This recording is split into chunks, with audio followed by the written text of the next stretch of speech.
BFM Business. Toute l'info éco et business à la mi-journée. 60 minutes business. Guillaume Paul. Allez, midi 20 sur BFM Business, et donc Antoine Fouché qui est avec nous. Bonjour Antoine Fouché. Bonjour. Président du cabinet Quintet, cabinet de conseil en stratégie sociale, ancien directeur de cabinet de Muriel Pénicaud lorsqu'elle était ministre du Travail, c'est-à-dire jusqu'en juin 2020. C'est exactement. Ça. Voilà. Exactement. Vous avez publié il y a quelques jours des propositions pour, je cite, une politique nationale des compétences. Et, comment on va le dire ? Vous avez le chic là pour mettre le doigt particulièrement où ça fait mal. Parce que vous dites, si la France veut se réindustrialiser, si elle veut faire sa transition énergétique, si elle veut tendre vers le plein emploi, eh ben, il faut que les compétences soient de plus en plus en adéquation avec les besoins des entreprises. Et là, vous dites, il faut y mettre les moyens, mais il faut revenir parce qu'on revient toujours sur le sujet de l'apprentissage. Je rappelle que vous êtes l'un des artisans de cette réforme de 2018, la loi Avenir Professionnel, ce grand Big Bang. Mais c'est vous pourtant qui dites qu'il faut aller encore plus loin aujourd'hui. Ça veut dire quoi aller plus loin aujourd'hui, Antoine Fouché ? Il faut aller encore plus loin parce que les compétences, comme vous l'avez dit, c'est une condition de tous les chantiers majeurs de la France dans la décennie qui vient. Oui. On veut réindustrialiser, on ne le fera pas sans compétences. On veut réussir la transition énergétique, on ne le fera pas sans compétences. On veut arriver au plein emploi, on ne le fera pas sans une meilleure adéquation. Et donc, oui, il faut aller plus loin parce que, je vais le dire de façon un tout petit peu exagérée, mais avant 2018, on enchaînait des réformes qui changeaient quand même pas grand-chose au système. Là, on a refondé un nouveau système d'apprentissage, ce qui permet de doubler le nombre d'apprentis en 3 ans. Alors, ça fait 30 ans qu'on avait le même nombre d'apprentis. On a refondé un système de formation professionnelle pour les salariés grâce à l'appli CPF, qui leur permet de choisir eux-mêmes la formation sans demander l'autorisation à l'employeur, sans demander l'autorisation à le financement de la formation professionnelle qui s'appelle les OPCO. Mais il faut aller plus loin parce que on reste, malgré cette réforme, on reste encore un pays qui, ça peut paraître paradoxal de le dire comme ça, mais qui sous-investit dans les compétences. C'est ça. On est, je le rappelle, un classement de l'OCDE, donc chiffre vérifiable par tout le monde. On est 13e. On est 13e du monde en pourcentage de PIB qu'on dépense sur les compétences. Et pour info, on est entre 2 et 3e sur les retraites. Mais alors, donc on fait un choix, et ce choix-là, il faut peut-être qu'on en discute dans la campagne. Mais alors là, il y a ce chiffre qui claque, qui est annoncé il y a une semaine, donc 720 000 contrats signés l'an dernier, record absolu. J'ai l'impression, oui, c'est pas au niveau du chiffre, qu'il faut effectivement se dresser, avoir de grandes ambitions. C'est au niveau de la qualité finalement.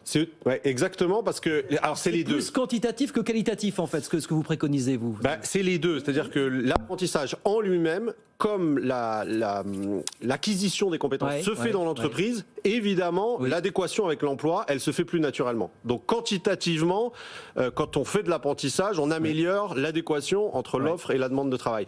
Mais il faut aller plus loin, effectivement, parce que tout ce qui concerne les lycées professionnels notamment, là, pour des raisons culturelles dont on peut discuter, mais l'adéquation, elle a commencé à se faire, mais elle ne se fait pas complètement.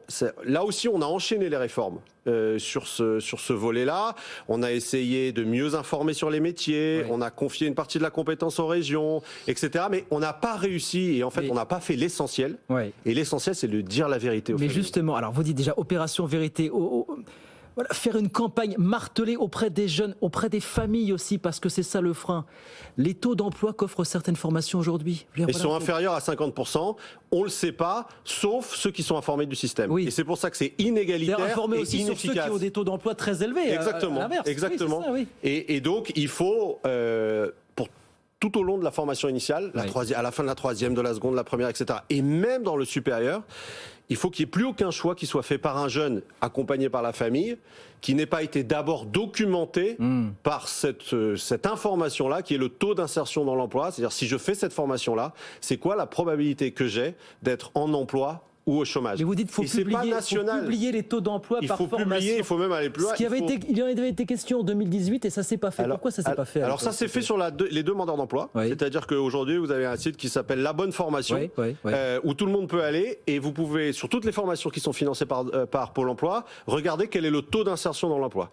Mais on ne l'a pas fait encore sur la formation initiale, et on ne l'a pas fait non plus de façon rigoureuse dans le supérieur. Ce que j'appelle rigoureuse, c'est que ce n'est pas des évaluations où on appelle les étudiants ou les élèves pour leur demander que devenez-vous. C'est un système informatique où on regarde avec le numéro de sécurité sociale où était le jeune en formation initiale et où il est 2 ans plus tard. Et donc ce sont des statistiques, ce ne sont pas des évaluations, et donc c'est très fiable. Mais là, c'est là où vous secouez le mammouth, on va le dire comme ça. Vous dites, faut faire du tri, il faut fermer les classes de lycée pro et supprimer les financements des sections de CFA dont le taux d'insertion est inférieur à 50% pendant 2 années consécutives. Alors 50%, on peut discuter. Là, ça fait partie des propositions choc quand même. Ça risque de secouer un petit peu vos propositions. Là. C'est fait pour ça. C'est fait pour ça, mais à un moment donné, on ne peut pas à la fois se plaindre d'avoir un taux de chômage important, se plaindre du fait qu'on a 150 000 jeunes qui sortent du système scolaire sans aucune qualification, et en même temps ne pas prendre des mesures qui sont un peu plus fortes que celles qu'on prend depuis 20 ans. Ça, c'est pas possible.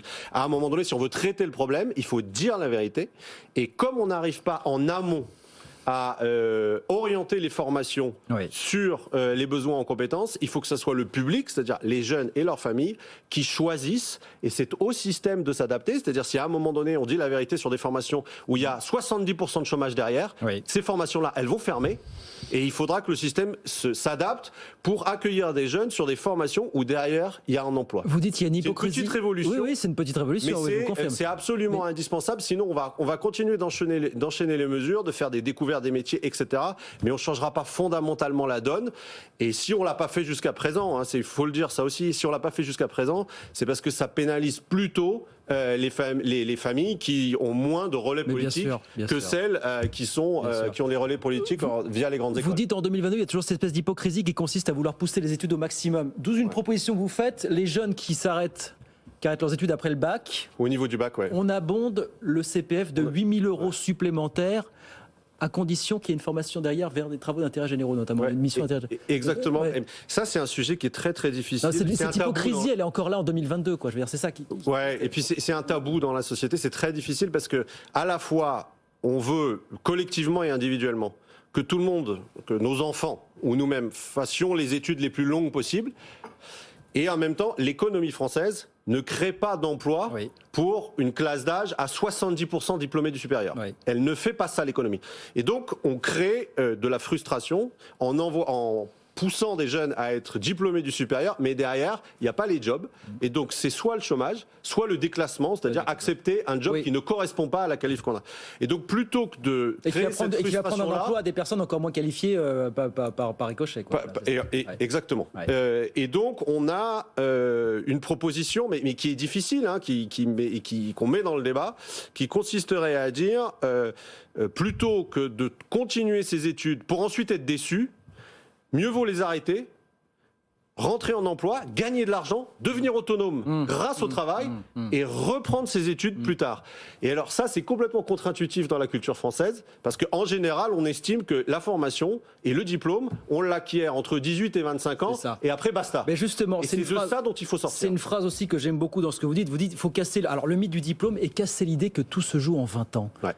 Mais c'est vrai ça. Mais oui, mais si vous n'arrivez pas à convaincre déjà les chefs d'entreprise de cette réalité, comment est-ce que vous pensez faire infuser tout ça dans l'esprit de tout un chacun finalement? Il y a à peu près 30 à 40 000 personnes seulement sur 20 millions de salariés dans le privé, plus 5 millions de fonctionnaires, qui se reconvertissent et acquièrent un nouveau diplôme chaque année en France. Et donc il faut qu'on rajoute un zéro de plus derrière, tout simplement, pour que ça devienne une réalité sociale. Et quand il y aura beaucoup plus de personnes qui acquièrent de nouvelles compétences puissantes, je veux dire, qui leur permettent de se reconvertir à 30, à 35, à 40 ans, il y aura sur le marché du travail ce vivier de compétences-là, et les chefs d'entreprise aussi changeront leur regard sur le diplôme initial. Parce qu'on trouvera des centaines de milliers de personnes qui ont eu leur BTS, leur licence ou leur master, pas à 20 ans, mais à 35. Je termine là-dessus, il nous reste 30 secondes. Vous chiffrez tout ça à 25 milliards d'euros, ce qui est une sorte de Big Bang finalement. Et quand on vous dit que c'est trop cher, j'ai vu que vous convoquiez...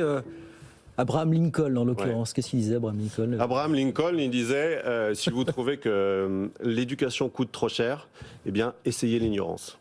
Voilà. Et donc c'est exactement. Alors c'est un peu facile, c'est un peu une pirouette, mais ce qu'on veut dire, c'est que là, on n'investit jamais trop dans les compétences une fois qu'on a garanti que le système ne jetez pas l'argent par les fenêtres. Ouais. Et donc nous, on propose de fermer les formations qui envoient au chômage. Et à partir du moment où on a cette garantie-là, on est sûr que l'argent sera bien dépensé et il préparera l'avenir de la France plus que d'autres investissements qu'on fait dans le pays. C'est efficace de convoquer Abraham Lincoln dans ces cas-là. C'est catégorique en tout cas. Merci beaucoup Antoine Fouché. Merci de venir nous voir aujourd'hui sur BFM Business, le président du cabinet Quintet, ancien directeur du cabinet de Muriel Pénicaud, ministère du Travail. Merci beaucoup d'être passé nous voir aujourd'hui sur BFM Business. Merci à vous.